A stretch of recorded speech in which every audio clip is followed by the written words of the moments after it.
నరేంద్ర మోదీ గారు ఈ నెల 25, 26వ తారీఖుల్లో ఇజ్రాయెల్ వెళ్ళబోతున్నారు. దాని గురించి బెంజమిన్ నెతన్యాహు అమెరికాలో ఏం మాట్లాడారంటే, president of major American Jewish organization కాన్ఫరెన్స్లో మోదీ పర్యటన గురించి మొదట ఇజ్రాయెల్ ప్రధాని బెంజమిన్ నెతన్యాహు ప్రకటించారు.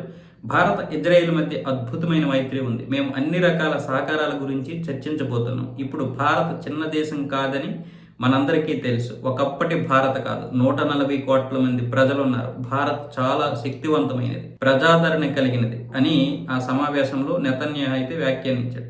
ఈ పర్యటనలో భాగంగా మోదీ ఇజ్రాయెల్ చట్టసభ సెనేట్ను ఉద్దేశించి ప్రసంగించే అవకాశం కూడా ఉంది. అంటే ఇజ్రాయెల్ అనే కాదు, చాలా దేశాలు ఈరోజు భారతదేశం 140 కోట్ల జనాభా ఉన్నటువంటిది, ఆర్థికంగా ఎదుగుతున్నటువంటి దేశం, వృద్ధి రేటు చాలా ఎక్కువగా ఉన్నటువంటి దేశం. చైనా, భారత్ లాంటి దేశాలని ఇప్పుడు ఏవి విస్మరించవు. చైనా ఎలాగో అభివృద్ధి చెందింది, ఇంకా మనం అభివృద్ధి చెందుతూ ఉన్న దేశంగానే ఉన్నాం. మనం ఇంకా అభివృద్ధి చెందిన దేశంగా ఉండాలంటే దగ్గర దగ్గర $12 ట్రిలియన్ దాటాలి.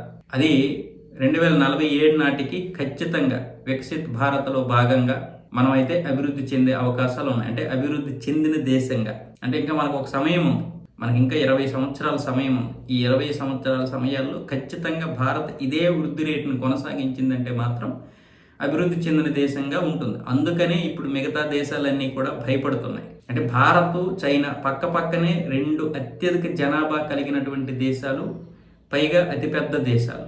ఇలాంటి దేశాలు అభివృద్ధి చెందిన దేశాలుగా ఉంటే ఇక అది జనాభా పరంగా ఇక్కడే 300 కోట్లు పైగా ఉంటారు కాబట్టి అది ఒక కీలకమైనటువంటి పరిస్థితిని తీసుకొస్తుంది.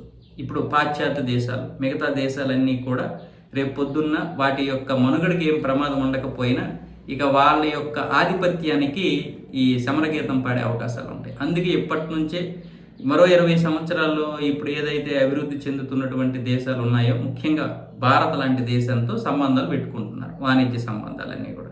ఎందుకంటే ఇప్పటికే చైనాని అప్పుడు గుర్తించలేకపోయారు. ఇప్పుడు చైనా ఏం చేస్తుంది? ఎవరికి మాట వినడం లేదు. తనకంటే కింద దేశాలన్నింటినీ కూడా ఆర్థికంగా అప్పులు ఇచ్చి ఏదో ఒక విధంగా తన గుప్పిట్లో పెట్టుకుంటుంది. దానివల్ల పాశ్చాత్య దేశాలు ఇప్పటికే ఇబ్బంది పడుతుంది. అమెరికా లాంటి దేశాలకే ముప్పు తిప్పలు పెట్టేస్తుంది. ఇంకా యూరప్ దేశాలు ఊరుకుంటుంది.